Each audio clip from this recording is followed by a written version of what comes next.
탐정의 눈으로 사건을 들여다봅니다. 탐정 손수호 변호사 어서 오세요. 네, 안녕하세요. 예, 오늘 다룰 사건 뭐죠? 네, 이번 주 내내 화제가 되고 있죠. 군 장교가 저지른 화천군 북한강 토막살인 사건입니다. 살인과 시신 훼손은 그러니까 다른 곳에서 있었고 시신이 발견된 곳이 화천이었던 거예요. 네, 화천대교 하류 300m 지점 북한강에서 시신이 처음 발견된 거죠. 예, 이 사건은 정말 처음부터 충격적이었습니다. 네, 11월 2일 토요일 오후 2시 46분경에 첫 신고가 들어왔고요. 북한강에서 사람 다리로 보이는 시신 일부를 발견했다는 신고였습니다. 예. 경찰이 다음 날 오전 약 600m 정도 떨어진 붕어섬 선착장 인근에서 비닐 자루에 담긴 몸통, 팔, 다리 일부 등 사체 7, 8부분을 발견했습니다. 아, 진짜 놀랐는데 시신이 이렇게 잔혹하게 훼손된 끔찍한 사건이었는데 그나마 다행히도 피해자, 용의자 금방 특정이 됐습니다. 그렇습니다. 이런 경우에 동물에 의해서 시신이 훼손되거나 아니면 부패해서 돌에 부딪힌 다음에 훼손되는 경우도 있거든요. 예. 그런데 이 사건의 경우에는 인위적인 훼손이었어요. 즉 누군가 일부러 자른 거였죠. 그렇죠. 그렇다면 어떠한 이유로 사망한 후에 누군가 훼손했을 가능성도 있지만 토막살인의 가능성이 굉장히 높게 제기되는 상황이었고 물에 던졌지만 부패 상태가 심하지 않았습니다. 그래서 피해자 신원을 특정할 수 있었고요. 그리고 또 시신이 담긴 비닐 봉지의 테이프에서 네. 용의자의 지문이 나왔습니다. 그렇죠. 용의자는 38세 현역 육군 중령진 A였는데요. 그리고 다음 날 다른 이제 시신 부분도 발견하면서 인양 작업도 마무리됐습니다. 육군 소령, 중령, 대령은 뭐 확실히 아는데 네. 중령 괄호 열고 진은 뭐야? 이렇게 네. 신문 보시면서 의아해하는 분들도 계셨어요. 네, 군에서 진급이 쉬운 일이 아니잖아요. 네. 그러다 보니까 지금 법적으로는 소령인데 제 중령 진급이 확정됐다. 확정됐다. 예, 진급할 거다라고 하는 경우에 중령진, 진급 예정이라고 하는 건데요. 그렇죠. 사실 중령 다음에 대령이잖아요. 네. 또 한 번 더 진급하면 준장, 이제 원스타입니다. 장군이 되는 거죠. 맞아요. 38세 중령이면 빠른 거죠. 빠른 거죠. 이렇게 잘 나가던 현역 육군 장교 A씨 곧 붙잡혔습니다. 그렇습니다. 신원이 특정된 날 저녁 7시에 서울 강남구 일원역의 지하도에서 붙잡혔는데요. 별다른 저항이 없었어요. 네. 그리고 살인은 물론 시신 훼손까지 모두 인정했습니다. 네. 오늘 이게 단순히 끔찍한 사건 소개로 그치면 안 되겠고요. 이런 유형의 사건을 수사하고 또 범죄자를 연구해서 대응책을 세워야 돼요. 또 수사 기법도 향상시킬 수 있겠고요. 그냥 무섭다고 끔찍하다고 덮어둘 사건이 아닙니다. 예, 그런 의의가 있습니다. 근데 범행 동기는 뭐였습니까? 네, A는요. 이제 과천에 있는 사이버 작전사령부 소속이었고요. 네. 또 피해자 B는 같은 부대의 계약직 군무원이었습니다. 예. A가 이 관계에 대해서 진술을 했지만 한쪽의 이야기이기 때문에 아직 공개하기는 이른 것 같고요. 그런데 A는 10월 28일에 서울 송파구의 한 군부대로 전근 발령을 받았고 이동 발령 받았고요. 또 B의 계약 기간이 10월 말일까지였어요. 그러니까 같이 근무하다가 공교롭게 비슷한 시기에 떠나게 된 거예요. 헤어지게 된 거네요. 그렇습니다. 그래서요. A의 부대 이동 3일 전인 10월 25일 오후 3시경에 부대 주차장에 있던 A의 차량에서 범행이 벌어진 건데요. 둘이 말다툼을 벌이다가 우발적으로 목 졸라 살해했다고 A는 진술을 했습니다. 그런데 놀랍게도 이 범행 후에 옷가지로 시신을 덮어놓고 피해자 B의 휴대전화기를 가지고 A가 자신의 사무실로 가서 태연하게 새 부대로 갈 짐 정리를 했던 거죠. 그러니까 말싸움이 차량 안에서 있었는데 그 말싸움의 동기는 지금 뭐 피해자가 말할 수 없는 상황이기 네. 때문에 저희가 일방적인 이야기를 전할 수 없어서 지금 전할 수는 없습니다. 이거는 피해자 측의 요구도 있고 해서요. 하지만 하여튼 말다툼으로 인해 사람을 죽였는데 네, A의 주장이죠. 근데 그 자기 차에다가 시신을 두고 또 들어갔어요. 그렇습니다. 그리고 그날 저녁 이제 일 마치고 저녁 7시에 자신의 차를 운전해서 부대 밖으로 나왔는데 예. 이때부터 시신 훼손에 나선 거예요.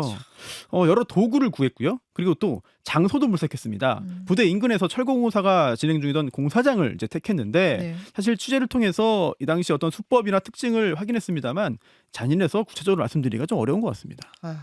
근데 왜 굳이 화천까지 간 겁니까? 네. 10년 전에 화천에서 근무했기 때문에 이곳 지리를 잘 알고 있었고요. 예. 그래서 이곳에서 피해자 옷가지를 불태우고 예. 또 범행에 사용한 흉기 등을 강물에 던져버렸다. 이렇게 진술을 했습니다. 자, 그런데 구체적인 장소는 기억이 나지 않는다. 이런 입장이라서 현재 경찰이 증거 확보에 어려움을 겪고 있어요. 그러니까 사체 훼손, 유기 그것도 모자라서 증거를 네. 전부 다 없애려고까지 한 거예요. 이 그렇습니다. 당시에 밤 9시에 화천군 북한강에 도착을 했고 여기에서 네. 비닐에 사체와 돌덩이를 넣고 테이프에 감아서 버린 거거든요. 돌덩이를 다 넣은 거는 그러니까 가라앉아서 뜨지 말라고. 그렇습니다. 네, 그리고 그 다음 날 차량에 묻은 혈흔과 지문을 비롯한 증거를 없애기 위한 목적으로 차량 내부 세차를 해요. 내부 세차. 그리고 또 월요일부터 전근 부대에 새롭게 출근해서 태연하게 생활을 이어나갔습니다. 그러니까 이게요. 참 어떻게 이런 끔찍한 범행을 저지르고 평소와 다름없이 근무를 할 수 있었는가 이게 놀라운 거예요. 그렇습니다.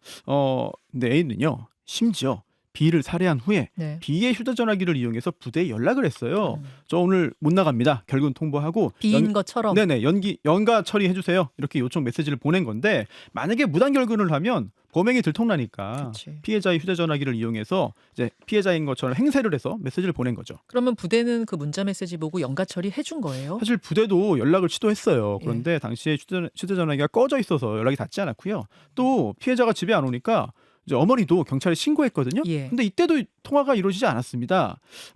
근데 계속 거는 게 아니라 이제 치밀하게도 이 A는 잠깐씩 이 피해자의 휴대전화기를 켰어요. 그래서 가족이나 지인들에게 연락을 하기도 했거든요. 살아있는 것처럼 꾸미려고 한 거죠. 참 치밀했네요. 네네 그렇습니다. 그리고요 A는 검거 직전까지도 계속해서 증거 인멸을 시도했습니다. 피해자의 휴대전화기를 파손하고 배수로에 던졌고요. 현재 경찰이 A와 B의 휴대전화기를 다 입수해서 포렌식을 진행하고 있습니다만 네. 피해자 B의 전화기 파손 정도가 심해서 이게 쉽지 않은 상태라고 하네요. B의 전화기는 또 엄청 박살을 내는 거예요? 예, 파손을 했기 때문에 현재 여러 가지 좀 어려움을 겪고 있다고 합니다. 참 이제 사건 정리는 해드렸는데 궁금한 점이 많습니다. 우선 A는 지금 우발적인 살인이었다. 욱해서 그랬다고 하는데 네. 그 후의 과정이 너무 치밀해서 네. 이거 계획살인 아닌가라는 생각도 듭니다. 사실 살인 자체는 우발적이었을 것으로 보여요. 어떤 근거죠? 네, 우선 살해 장소를 살펴봐야 되는데요. 예. 근무 중인 부대의 주차장이었습니다. 그런데 부대 사람들이 A와 B의 얼굴을 다 알아요. 알죠. 심지어 A의 차량도 알아볼 수 있습니다. 그리고 자유로이 사람들이 오갈 수 있는 곳이잖아요. 네. A가 실제로 살인을 계획했다면 그런 곳을 살해 장소로 택한 이유가 잘 떠오르지 않습니다. 그러네요. 네, 그래서 처음부터 살인을 계획했다면 아무도 없는 곳으로 유인하거나 또는 누군가에게 시키거나 아니면 자신의 알리바이를 만들려는 시도를 했을 건데요. 그런 모습이 안 보이거든요. 우발적 살인이었다는 A의 진술이 사실일 것으로 보입니다. 살인 자체는 그렇고 그럼 네. 시신 훼손해서 버린 거 그거는 네. 계획적인 거 아닌가요? 사실 그것도 그렇게 보기 좀 힘들어 보여요. 왜냐하면 애초에 살인 자체를 계획하지 않았는데 그럼 살인을 전제로 하는 시신 훼손만 준비한다? 이것도 논리적으로 좀 맞지 않죠. 그리고 또 만약 시신 훼손을 준비했다면 도구를 챙겨놓는 경우가 많습니다. 예전 그 판례들을 보면은요. 예. 그래서 실제로 도구를 따로 준비하지 않고 집에 있는 칼을 뭐 갈아가면서 사용한 오원춘 사건도 있었고 또 굉장히 특이하게도 집에 있는 빵칼을 이용한 독특한 사건도 실제 있었는데요. 하지만 최근 사례들을 보면 예. 밖에서 뭐 톱, 쇠톱, 도끼, 심지어 전기톱을 사와서 이런 범행을 한 경우도 있어요. 그런데 A는 도구를 미리 준비해둔 것으로 보이지 않거든요. 네. 살해 후에 장소도 물색했고 도구도 구했습니다. 이런 것들 계획성이 없었다라는 어떤 단서가 될 수 있고 또 하나 이 장소인데요. 네.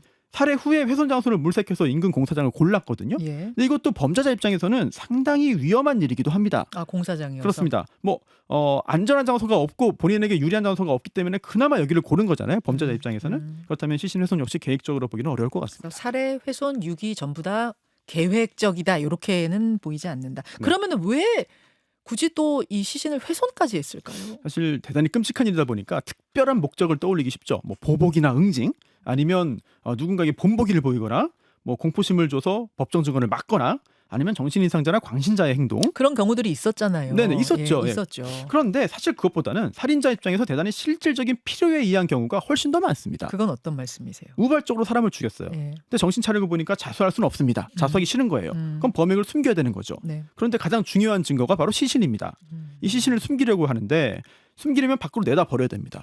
그러려면 운반하기 위해서 크기를 줄여야 되고 그리고 또 그대로 어딘가에 숨겨놓는다 버린다 사람 눈에 띌 가능성이 있고 그럴 경우에는 신원이 파악되니까 내가 잡힐 수 있다. 이런 생각에서 크기를 줄이고 이동을 편하게 하고 사람들 눈에서 감추기 위해서 훼손을 하게 되는 거죠. 참 이게 엄청 끔찍한 일인데 요새 이런 식이 너무 잦아요. 제가 네, 지금 그렇습니다. 작게 소개하고 있는 게 더 소름이 끼칩니다. 그래서 이렇게 차근차근 이렇게 여러 가지 작업들을 한 걸 보니까 사이코패스 아니냐 예. 네, 이런 얘기도 나오잖아요. 나와요. 근데 이것도 단정할 수가 없습니다. 물론 시신 훼손 도중에 자기 아들 전화 받고 웃으면서 통화하고 다시 훼손을 이어나간 유영철 사례도 있죠. 하지만 일단 붙잡히지 않으려고 물론 당연히 하면 안 되는 일입니다만 시신 훼손을 일단 시작했는데 너무 무서워서 엉엉 울면서 이걸 계속 이어나간 경우도 있어요. 판례 보면. 네, 그래서 이 사건보다 더 끔찍하게 훼손했지만 사이코패스 아니라는 판단 나온 경우도 많거든요.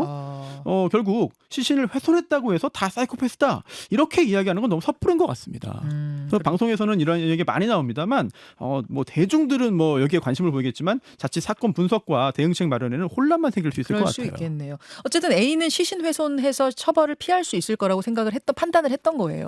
예, 그렇습니다. 그리고 신원 파악을 이제 어렵게 하기 위해서 대단히 뭐 특수한 노력을 했는데 이것도 사실 지금 말씀드리기는 좀 힘들 것 같고요. 그리고 강물에다가 버렸잖아요. 네. 돌덩이 넣어서. 네. 하지만 예전 파타야 드럼통 사건에서 말씀드린 것처럼 이제 부패하면서 가스가 발생하기 때문에 다 떠오르죠. 네, 이게 떠오르는 경우가 많아요. 맞아요. 그리고 맞아요. 또 얼마 전에 이런 사건이 있었죠. 건물 벽이나 바닥에 묻는 경우. 예. 동거녀를 살해해서 집 베란다에 시멘트로 덮었는데 이사를 갔고 다음 주인이 16년 만에 누수공사하다가 발견하기도 했습니다. 16년 만에. 하지만 이렇게 뭐 묻어놔도 또는 가려놔도 부패로 인해서 드러나는 경우들이 굉장히 많거든요.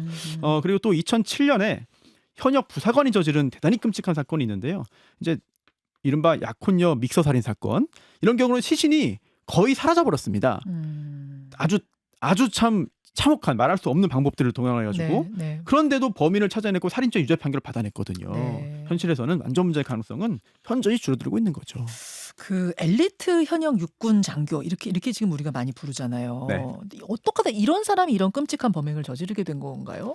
사실 같은 부대에서 근무하면서 서로 알게 된 관계였다라는 것만 밝혀졌고요. 관계에 대해서는 A가 진술을 하긴 했지만 일방의 주장이고 또 피해자의 명예훼손 우려가 있기 때문에 경찰도 공식적으로 확인할 수 없을 겁니다. 저희도 말씀드릴 수 없을 것이고요.